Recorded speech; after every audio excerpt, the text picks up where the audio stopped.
Another welcome to Prime Sports with me, Razak Musbah. Let's start off with former Black Stars captain Asamoah Gyan, because he's been speaking and he says he had felt so disrespected. He never believed the country would celebrate him until he was eulogized on the floor of Parliament this last week. MPs took turn to honor Ghana's top scorer and the first player to score in 9 consecutive international tournaments after he announced his retirement.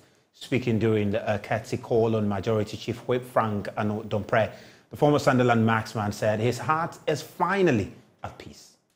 Even me answering this question, I'm being very emotional because since childhood to now, I've never seen Parliament discussing a player.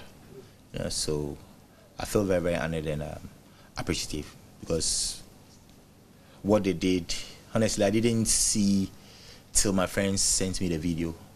People calling me, and I saw everything. And I would like to thank Parliament. I would like to thank Honorable Ano for him raising this issue, this topic. And I saw him, and the way he was talking, and I felt like he's a big fan. Before I would say no, because there were a lot of disrespect, and sometimes I go on social media and a lot of disrespect, and I felt like I'm one of those guys who put Ghana on the map, and the masses can also confirm. But seeing what went on in Parliament, I'm now beginning to understand. I'm now beginning to feel appreciated by Ghanaians. I don't really care about what people say a lot, but Parliament has confirmed, and I'm sure the masses also know in their heart I should be celebrated. I always say the numbers don't lie. I always say it, and now I would say, yeah, people really appreciate what I have done, because in our discussions, you're like, you don't appreciate something until you lose it. And I feel like maybe it's the right time for people to understand the name Asamoah Gyan, the impact of that name. And now my heart is at peace, and I really appreciate it. Now, Member of Parliament for Nsawam Adjiri and Majority Chief Whip Frank Anodompreh, who made the statement in Parliament, extolled the virtues of Asamoah Gyan and argued that Asamoah Gyan must be studied in schools. And when I was watching him very well, when he was speaking, you could see, you can feel the emotions, that this is somebody who was giving his all to a nation. And then he couldn't have captured it better when he said that his heart was at rest now. But I feel we can do more. Whatever we do to him or for him will set the tone and for the future, going into the future, what we should do to our heroes.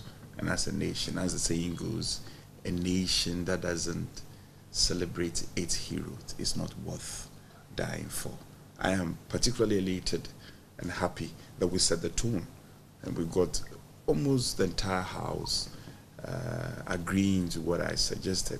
Let me just conclude on this note. We go to other jurisdictions and their heroes, they are studied in schools, model courses are studied along the line of their character.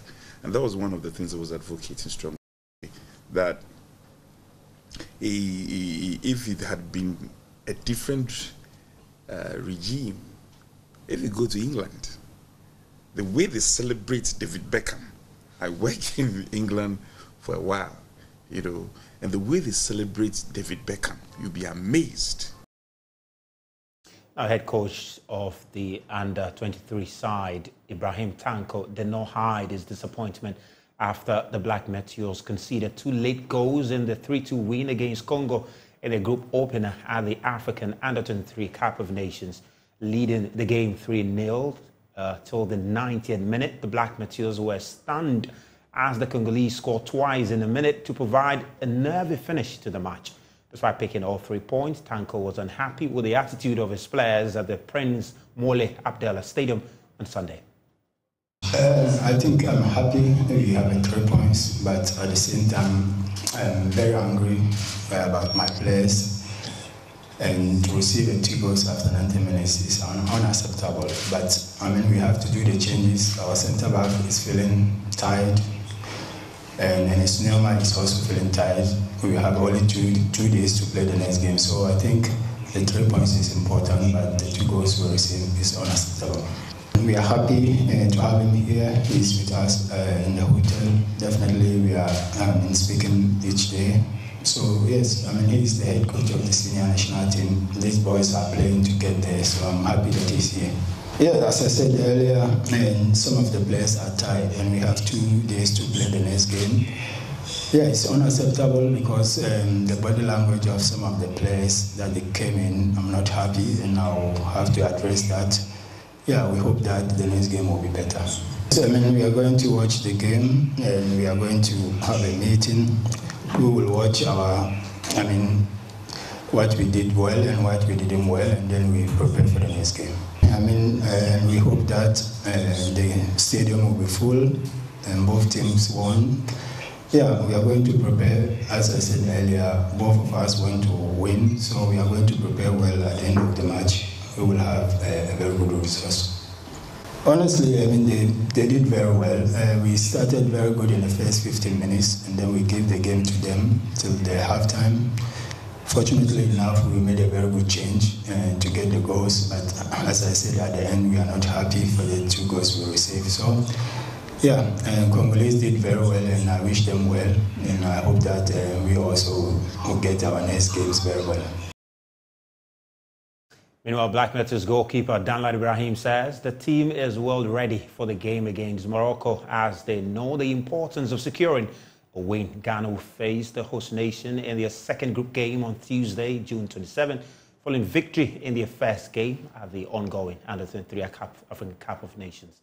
A win for Ibrahim Tanko's side will secure qualification to the next stage of the competition, while they will have to wait for their last game to determine their fate if they drop points on Tuesday. We are very prepared. As we won our first game, all of us won the first game. You know, probably it will be a nice game tomorrow, and for the players, we are very prepared, and also we are going all out for the game, and we know the outcome of the game will determine the qualification for both teams. So in camp, we are cool, no pressure. We are just coming out to give our best, and inshallah, what comes in, we give thanks to Almighty Allah. So what is at stake tomorrow? When we get a win, definitely we will just qualify to the next stage. So we will just learn our mistakes from the previous game. We go in all out. We will concentrate for 90 minutes, and inshallah, we know we will win. Thank you. More than 90 minutes. More than, yeah. Yeah. It's to all of us. We just saw what happened. Even after the game, all the players were not okay. You know, we are not happy because of what just happened. And it's normal. That is game of football. A lot of us have not get this kind of experience. For me, I've just got a lot of this kind of experience. Well, that's our time will permit us here on Prime Sports with me, Razak Musbah. We'll leave you with more stories on Sports Bar.